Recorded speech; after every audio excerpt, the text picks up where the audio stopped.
بسم اللہ الرحمن الرحیم۔ محترم ساتھیو، السلام علیکم۔ دوستو، کیا آپ جانتے ہیں کہ نبی کریم صلی اللہ علیہ وسلم نے خلیفہ سوم حضرت عثمان غنی رضی اللہ تعالی عنہ کے داماد کو اور اس کے باپ کو لعنت فرما کر مدینہ منورہ سے بے دخل فرما دیا تھا۔ محترم ساتھیو، آج کی ویڈیو میں جانیں گے کہ آخر اس کے پیچھے کیا وجوہات تھی کہ نبی کریم صلی اللہ علیہ وآلہ وسلم نے عشرہ مبشرہ صحابہ کرام علیہ اجمعین میں شمار ہونے والے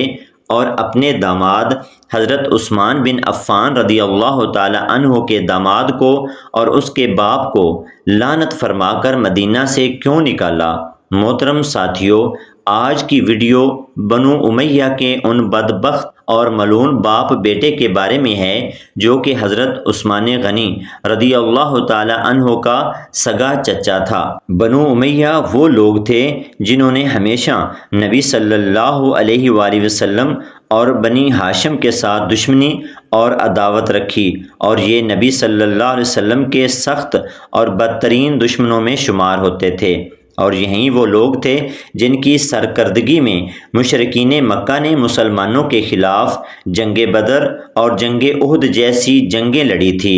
اور ان جنگوں میں انہوں نے مسلمانوں کے ہاتھوں عبرتناک شکست بھی کھائی تھی، لیکن پھر بھی ان کے دل اور ان کے باطن ہدایت کے نور سے جگمگا نہ سکے۔ پھر جب نبی کریم صلی اللہ علیہ وآلہ وسلم نے مکہ کو فتح کیا تو آپ صلی اللہ علیہ وآلہ وسلم جب مکہ مکرمہ میں تشریف لائے تو تب بنو امیہ کے ان لوگوں نے موت کے خوف سے اسلام قبول کر لیا، اس لیے ان کو تلقہ کا نام دیا جاتا ہے۔ اور قرآن مجید میں اللہ تبارک و تعالیٰ نے بھی ارشاد فرمایا کہ اے میرے نبی، کیا پہلے اسلام قبول کرنے والے اور بعد کے دور میں اسلام قبول کرنے والے برابر ہو سکتے ہیں؟ یعنی وہ صحابہ کرام علیہ اجمعین جنہوں نے نبی کریم صلی اللہ علیہ وسلم کا ساتھ تب دیا جب ساری دنیا آپ صلی اللہ علیہ وسلم کی مخالف تھی، جب مسلمانوں پر عرصہ حیات تنگ کر دیا گیا تھا،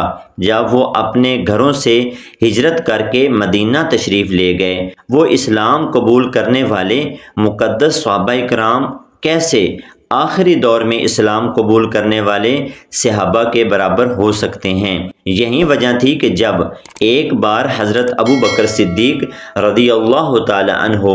صحابہ کرام کے ایک مجمع کے پاس سے گزرے تو انہوں نے اس مجمع میں حضرت سلمان فارسی اور حضرت بلال حبشی رضی اللہ تعالی عنہ اجمعین کو یہ کہتے ہوئے سنا کہ ابھی تو ہم نے ان لوگوں سے غزوہ احد کا بدلہ لینا تھا، اور جو ہمارے اوپر مکہ مکرمہ میں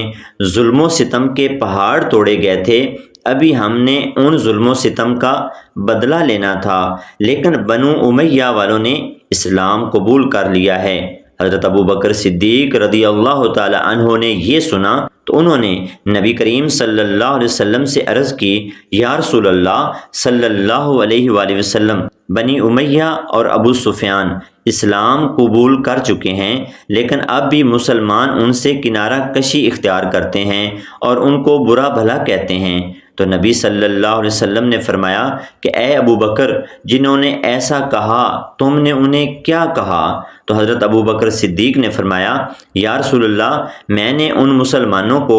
بنی امیہ کی خلاف ایسی باتیں کرنے سے روک دیا۔ تو نبی صلی اللہ علیہ وسلم نے ارشاد فرمایا، اے ابو بکر، تو نے ان کے دل دکھائے ہیں۔ یعنی نبی صلی اللہ علیہ وسلم کو بھی اس بات کا ادراک تھا کہ میرے وہ صحابہ جنہوں نے میری پشت پناہی اس وقت کی، میرا ساتھ اس وقت دیا جب سب مجھے چھوڑ رہے تھے، میرے وہ صحابی اب آخر میں موت کے خوف سے اسلام قبول کرنے والے مسلمانوں کے برابر کیسے ہو سکتے ہیں؟ محترم ساتھیو، جب موت کے ڈر سے اسلام کو قبول کیا گیا تو ایسے افراد کے دلوں میں اسلام کے لیے نفاق پیدا ہو گیا۔ بظاہر تو وہ نبی صلی اللہ علیہ وآلہ وسلم پر ایمان لا چکے تھے اور کلمہ پڑھ چکے تھے، لیکن ایمان بھی لے آئے تھے، اور وہ دل ہی دل میں اپنی پرانی عداوت اور دشمنی کو ہوا دیتے رہے، اور یوں منافقت ابھر کر سامنے آنے لگی۔ انہی منافقین میں حضرت عثمان غنی رضی اللہ تعالی عنہ کا ایک سگا چچا جس کا نام حکم بن عاص تھا، یہ نبی صلی اللہ علیہ وسلم اور ان کے صحابہ کے ساتھ اٹھتا بیٹھتا تھا، اور نبی صلی اللہ علیہ وسلم جب اپنے صحابہ کرام سے کوئی بات کرتے تو یہ باتیں جا کر مشرکین کو بتایا کرتا تھا، اور انہی باتوں کو بنیاد بنا کر مشرکین نبی صلی اللہ علیہ وسلم اور اسلام کے خلاف سازشیں تیار کیا کرتے تھے۔ اس کے علاوہ حکم بن عاص نبی صلی اللہ علیہ وآلہ وسلم کی نقلیں اتارا کرتا تھا۔ جب آپ صلی اللہ علیہ وآلہ وسلم بازار سے گزرتے تو یہ آپ کے پیچھے پیچھے آپ کی نقلیں اتارتا اور آپ کا مذاق اڑایا کرتا تھا۔ اور یہی نہیں بلکہ جب نبی کریم صلی اللہ علیہ وآلہ وسلم اپنی ازواج مطہرات کے ساتھ خلوت فرما رہے ہوتے تھے تو یہ آپ صلی اللہ علیہ وسلم کے حجرے مبارک میں جھانکنے کی بھی ناپاک جسارت کیا کرتا تھا۔ نبی کریم صلی اللہ علیہ وسلم کو اللہ تبارک و تعالیٰ نے وحی کے ذریعے حکم بن عاص کے ان سیاہ کرتوتوں کے بارے میں آگاہ کر دیا تھا، اور نبی کریم صلی اللہ علیہ وسلم کو حکم دیا تھا کہ اس ملعون کو لعنت کر کے مدینہ سے باہر نکال دیا جائے۔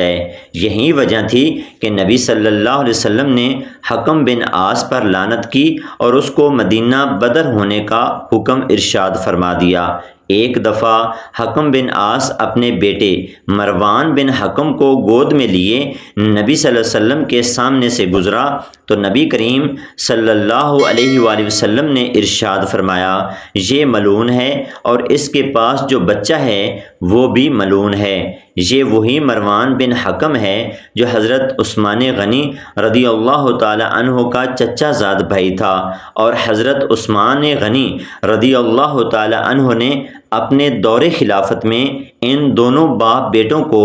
واپس مدینہ بلوا لیا تھا، یعنی نبی صلی اللہ علیہ وسلم کے فرمان کے برخلاف ان دونوں باپ بیٹوں کو مدینہ بلا لیا اور مروان بن حکم کو اپنی خلافت میں اہم ذمہ داریاں بھی سونپ دی اور اس کو اپنا داماد بھی بنا لیا تھا۔ محترم ساتھیو، یہ مروان بن حکم ہی وہ ملعون تھا جو معاویہ بن ابی سفیان کا مشیر خاص اور یہ مدینہ کا عامل بنا کر روانہ کیا گیا تھا، اور معاویہ کی طرف سے یزید کی جانشینی کی بیعت لینے کے لیے مدینہ آیا تھا، اور اس نے مدینہ کے لوگوں سے یزید کی بیعت لینا شروع کی تھی۔ روایات میں آتا ہے کہ معاویہ بن ابی سفیان نے مروان بن حکم کو ہی بہت سے صحابہ کرام کے پاس دولت دے کر بھیجا تھا کہ دولت کے زور پر یزید کی جانشینی کی بیعت کو قبول کیا جائے۔ اس کے علاوہ امام حسن علیہ السلام کو زہر دینے کے پیچھے بھی مروان بن حکم کی